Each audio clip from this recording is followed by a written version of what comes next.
We were talking before we recorded a little bit, me and Ash, about how the movie was legitimately sad. Yes, I cried. But it was also really funny. Yes.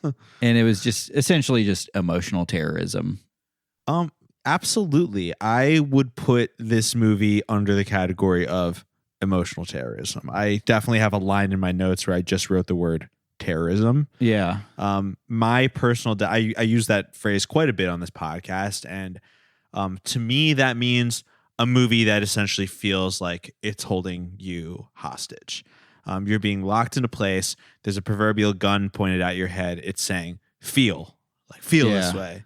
It's like in Manhunter, where the tooth fairy killer is saying to him, "Do you see? Do you see?" That's there's a man with Alzheimer's. Do you see? That's what what I call terrorism films do. Yeah. Dude, that scene with Iron Butterfly when he jumps through the window of the building. So fucking cool. It's literally one of the coolest things I've ever seen. Scott, have you seen The Whale yet? No.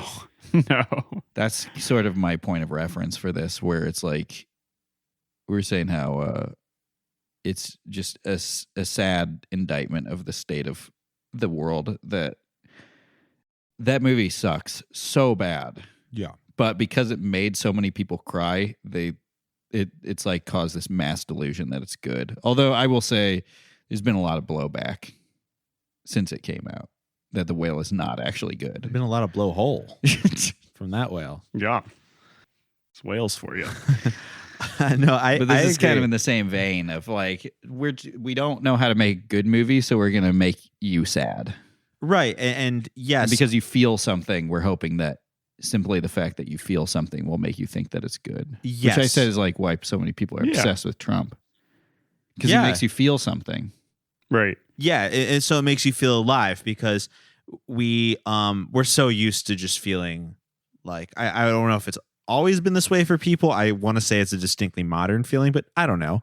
But I do feel like we all feel so like alienated and alone and like we're trapped in the machine. Yeah. So when something does successfully cause us to have an emotional response, we confuse that with not we personally, because we're smart, but a lot of people confuse that for good. But it's like reflex. It's like a reflex. It's like when your doctor hits you on the knee with that little fucking hammer thing and your leg moves. Like, is that because the doctor was doing good performance art, or is that just because like when you touch a part of your brain in a way it responds? That's how I would describe one of these like terrorism style films. Yes.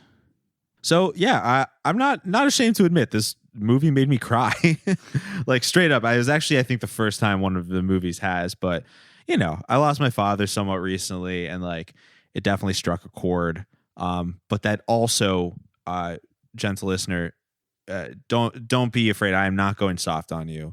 That did not prevent me from finding this movie dumb as fuck with at least 2, if not 3. Cackle out loud moments alone in my living room. The thing about losing your father is he's always in the last place you look. I'm gonna widen the search party for him.